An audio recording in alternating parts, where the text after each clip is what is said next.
Hello, everyone, and welcome to Singularity Podcast. Singularity Podcast is a feature of Singularity Weblog where you can go and listen to it or download it in full. As you may already know, my name is Nicola, aka Socrates, and as always, I will be the man with the questions. Today, I am privileged to have Jason Silva as my guest on the show. You might recognize Venezuela-born Jason from his work hosting shows for Al Gore Emmy-winning current TV network, and from his GAPS Icon campaign billboards. What you probably don't know, however, is that he's also a documentarian obsessed with the intersection of science, technology, and art, and is currently working on a new film called Turning into Gods. So let me start by welcoming Jason to our show. Welcome, Jason. It is our privilege to have you here today. Hey, thank you very much. I enjoy the website Singularity. Podcasts that you do I think are fantastic, so thank you. Thank you too. I'll jump straight into the interview by asking you to share a little bit with our listeners about your background, how you got interested in doing documentaries, and especially how you got interested in the technological singularity as a concept and decided to do a movie about it after that. Well, I've always been fascinated by the way that Kurzweil has distilled and explained the notions of exponential growth and the extrapolations that he makes to show that price performance increases in technology and how they sort of are evolving exponentially. And when he starts sort of painting for me what things are going to look like based on the progress that we've already made, it really captures my imagination. And that's a feeling that I really like. When things capture my imagination, I become excited.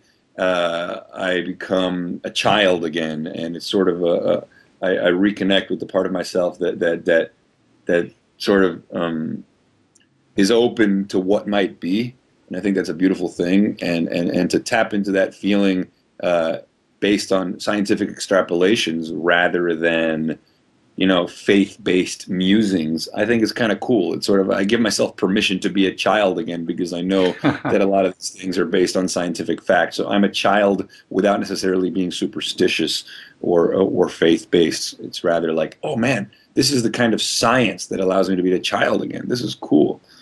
And I like Kurzweil's ideas about seeing technology as an extension of human beings.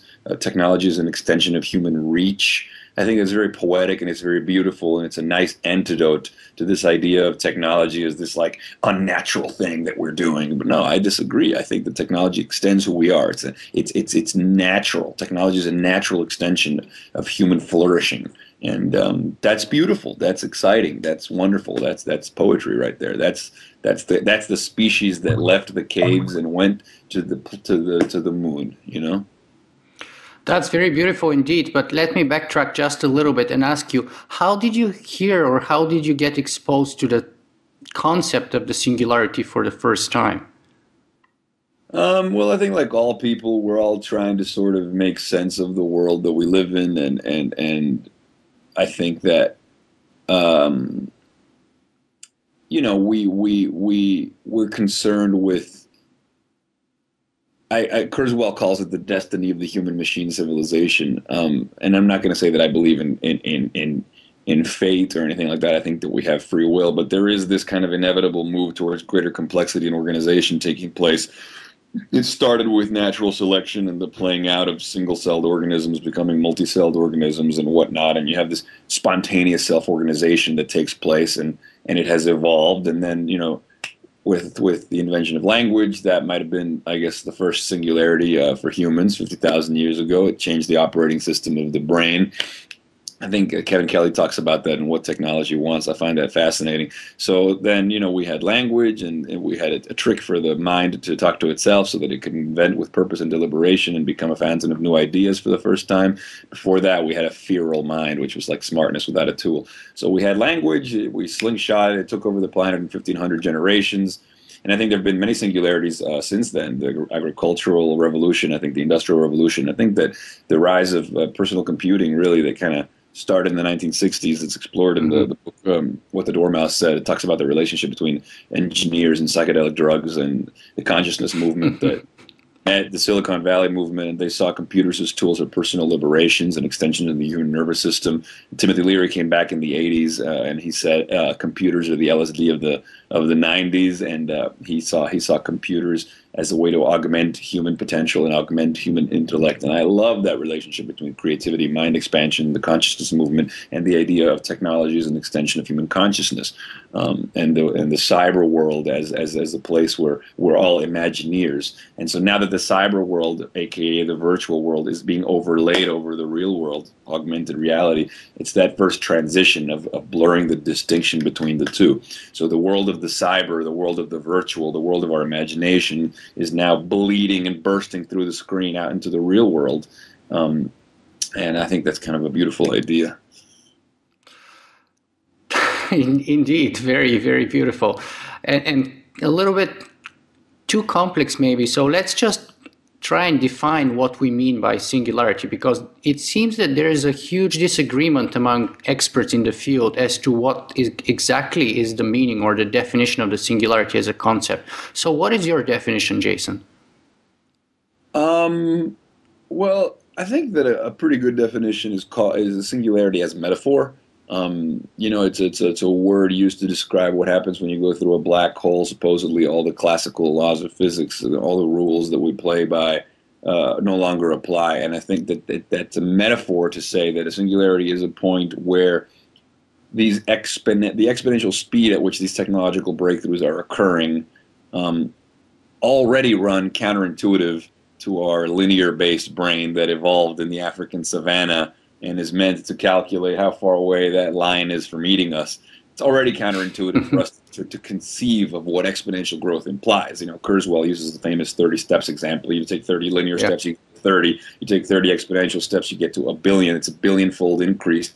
That's like hard to wrap our heads around, but we can still do it if it's explained to us in a really clear way. And oh, wow, that's amazing. But what we don't understand is there comes a point where this exponential growth sort of hits that point that's absolutely so fast that what will happen is that these breakthroughs will be happening faster than even real time.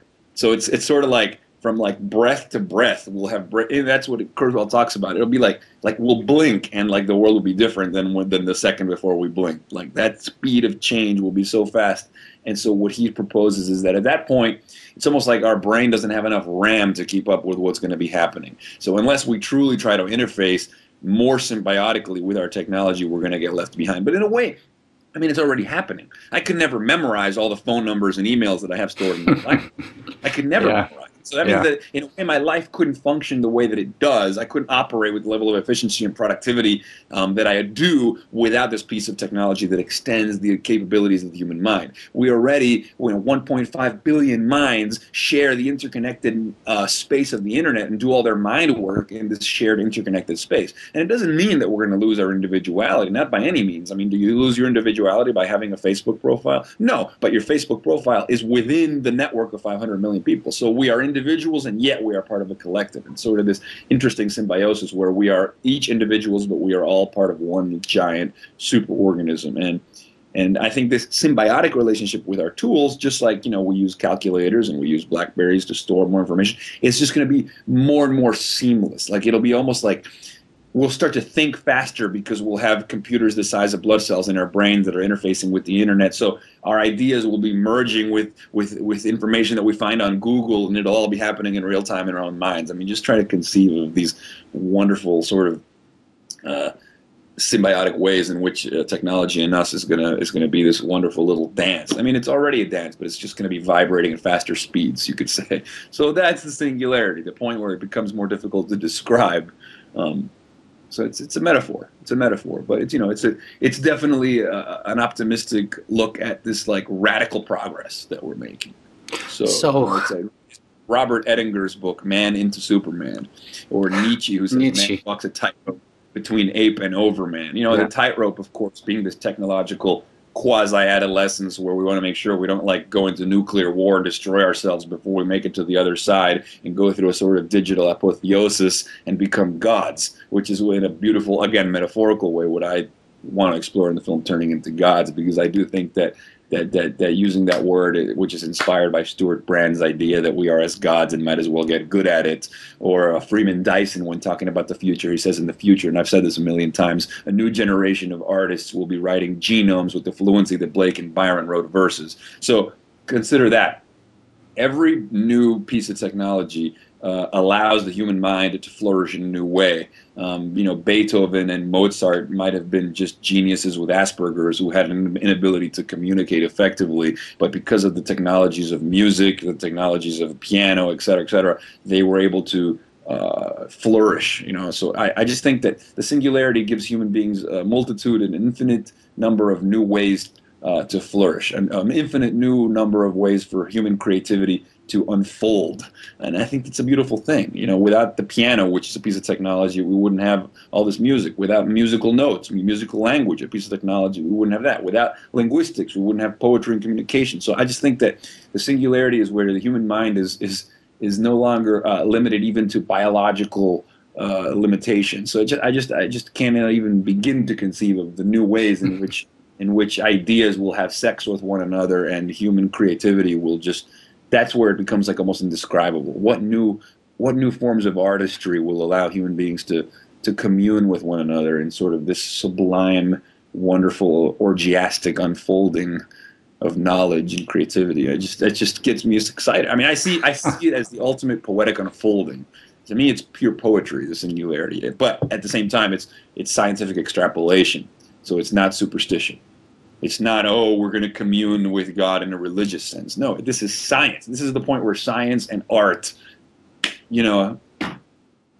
commune in this kind of, again, I use the word orgiastic, artistic, ecstatic, sublime way. But that's how I interpret it. That's my role as an artist, is to make how it makes sense to me.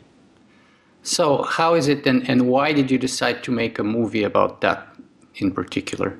How did you come about the idea of making a movie? I think that these ideas sometimes are not presented in ways that are emotionally compelling and visceral to audiences. I think that people need to be engaged emotionally. I think that human beings, the masses, people will not become engaged in this. Occasionally you present a bunch of facts to people that are really compelling, but they won't be fully engaged unless you hit them viscerally and emotionally. It's the reason that like a really good movie has to have a really good soundtrack, because the music goes straight to the emotional core. Presentation, package design. I think my favorite conference in the world, for example, is the TED conference, and I think the TED conference is a triumph in package design. You could find information on all those speakers. You can find books on stuff that they've written. All the information that TED presents is available online in different ways, but it's the way TED brings it all together and packages it all together that makes it triumphant. And I sort of, I think that art direction, package design, presentation is key. And I think because these ideas are sort of, to me, the most compelling ideas that I've ever come across, I want people to have a reaction similar to mine. And what's the best way for me to share my reaction to this? Well, to regurgitate my feelings and document my interaction and conversations with these luminaries and technologists, and have this philosophical discussion with them, and then present it again, edited in a way that is compelling and engaging. My job is to be the barometer of wow, and to just sort of present the wow factor. Present these ideas with that wow edge.